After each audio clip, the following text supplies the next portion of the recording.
All right, let's jump right in. Today, we're going to tackle a massive question, one that really shapes history, politics, and faith. Where does Israelite identity actually begin? The source material we're digging into today argues that to get the answer right, you have to go all the way back to the very beginning.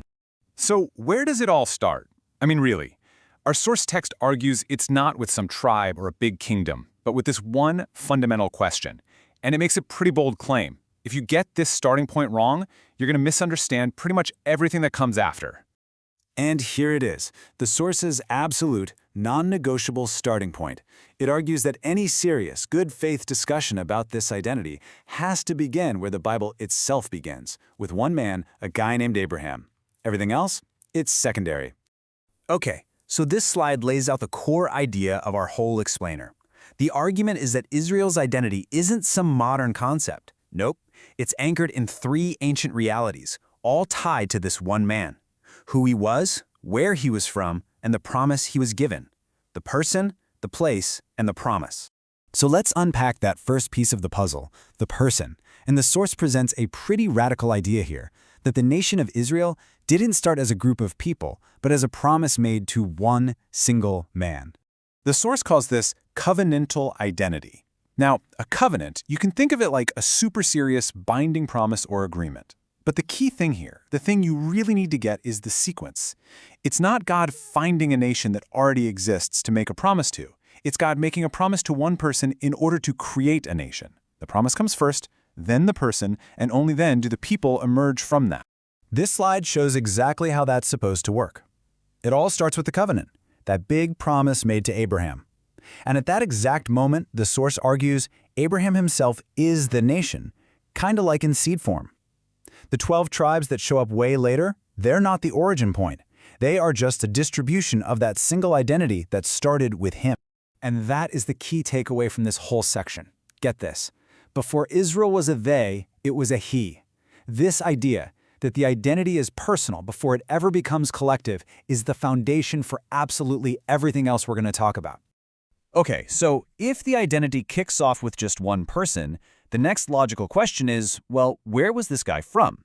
According to the source, Abraham's location is just as important as the promise he received. And believe me, this isn't just a fun fact for a trivia night. The source argues that Abraham's geography sets some really hard boundaries.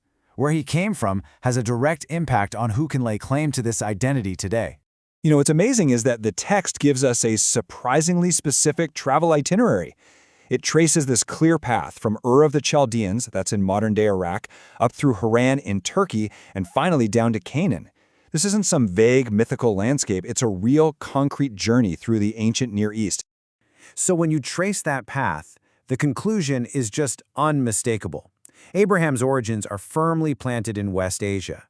He's a man from the region we now call the Middle East or the Near East, period. And the source spells out exactly what this means. Being from West Asia means Abraham was not from sub-Saharan Africa, and he wasn't from Northern Europe either. Now, the text is clear. This doesn't stop anyone from joining Israel later on, but what it does mean is that no single modern race can claim to be the sole exclusive origin point. And this is where we get to the real heart of the issue, the central tension in this whole analysis. The source puts two ideas side by side, the ancient idea of identity based on a promise, a covenant, and the modern idea of identity based on physical appearance. The text points to this as a huge mistake we often make. We take our 21st century boxes, black, white, whatever, and we try to cram ancient peoples into them. The source argues these categories just flat out didn't exist in Abraham's world. It's like trying to fit a square peg in a round hole, a total historical mismatch. This chart does a great job of breaking down the two competing ideas. Look at the left column, covenantal identity. It's defined by a promise, it starts with one person, and it's ultimately inclusive. Now look at the right, modern racial identity. It's defined by appearance, it starts with a group, and it's often by its very nature exclusive. The source's whole argument is that the biblical model is firmly on the left side of this chart. Which brings up a really fascinating question that the source poses. I mean, for a guy who's so central to the story, why does the Bible give us zero description of what Abraham looked like? No mention of his skin tone, hair color, nothing. And the answer it gives is, well, it's pretty powerful. The silence is the point. By leaving out any physical description, the text makes it crystal clear that appearance is totally irrelevant to this kind of identity. The source argues this silence isn't a mistake or an oversight, it's a deliberate feature, specifically designed to prevent the kind of racial gatekeeping we see today. So the bottom line is, Abraham just doesn't fit into our modern boxes. He's from way before our racial concepts were even a thing, and he's from a place that's connected to all sorts of different peoples. And because of that, the source concludes that any claim that Israel must be one specific race is just forcing a modern idea onto an ancient reality where it doesn't belong.